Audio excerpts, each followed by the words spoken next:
C major স্কেলেই দেখাচ্ছি। C সা রে গা মা পা মা রে সা সা রে গা পা মা গা রে সা সা নি সা নি সা রে সা নি সা রে গা মা গা, সরি, নি সা রে সা নি সা রে গা মা পা মা গা।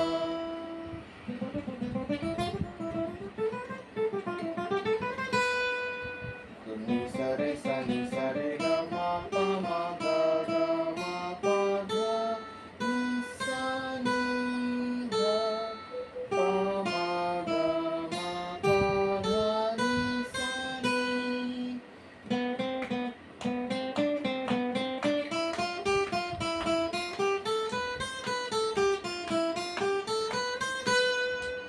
তারপরে সা থেকে শুরু হবে না,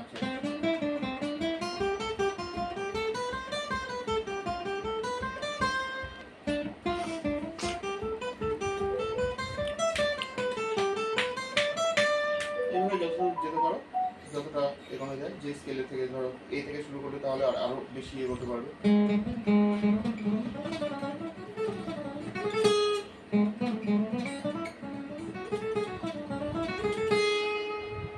ফাস্ট বাজানোর জন্য একটা জিনিস যেটা ফলো করতে হবে সেটা কি, সব অ্যারেঞ্জমেন্ট না ফাস্ট বাজানো যায় না। এবারে ফাস্ট বাজানোর জন্য প্রথমে না এই হাতটাকে রেডি করতে হবে, যে এই হাতটা আমার কত তাড়াতাড়ি অল্টারনেট পিকিং এর ক্ষেত্রে, কেননা ওখানে তো কোনো ট্রিক তুমি ইউজ করতে পারছো না, যেমন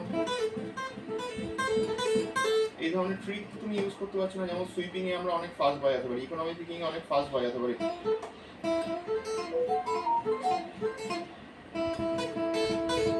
এগুলো অনেক ফাস্ট বাজাতে পারি, কিন্তু অল্টারনেট পিকিং এ তোমাকে প্রত্যেকটা নোটে হিট করতে হবে। তো প্রত্যেকটা নোটে হিট করার জন্য যেটা করতে হবে কি, তো এই জিনিসটা আমরা কতটা ফাস্ট করতে পারছি, আর স্ট্রিং চেঞ্জ করে করে এমন একটা প্যাটার্ন বানানো, যে স্ট্রিং যখন আমরা চেঞ্জ করছি যাতে মধ্যিখানে কোথাও প্লেটফর্ম ফেসে না যায়, সেটার জন্য প্রচুর প্র্যাকটিস করতে হবে। প্রথমে এই হাতে যে টাকা টাকা টাকা টাকা,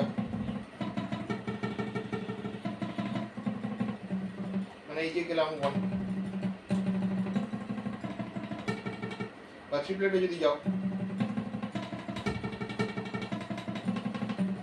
আগে এইটা মেক শিওর করতে হবে যে টাকাটা টাকাটা টাকাটা টাকাটা টাকাটা টাকাটা টাকাটা, এটা আমি কত স্পিডে করতে পারছি, মানে এই হাতটাকে আমি পিকিং হ্যান্ডটাকে কত স্পিডে ওপর আর নিচে আমি মুভ করতে পারছি, সেই হিসাবে সেই মুভমেন্ট ওয়াইজ, মানে এই হাতের মুভমেন্ট ওয়াইজ তোমার লেফট হ্যান্ডে প্যাটার্ন, মানে নোট চুজ করব, যে নোটগুলো আমি আমি ওই প্যাটার্নের সঙ্গে নিয়ে যাব, আবার ফেরত আসবো। ঠিক আছে, সেরকমভাবে একটা তুমি ইয়ে বানাতে পারো, যে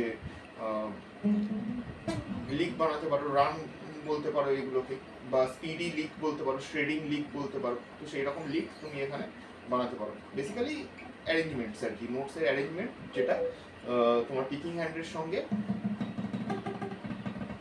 একটা ব্যালেন্স রেখে চেঞ্জ হবে।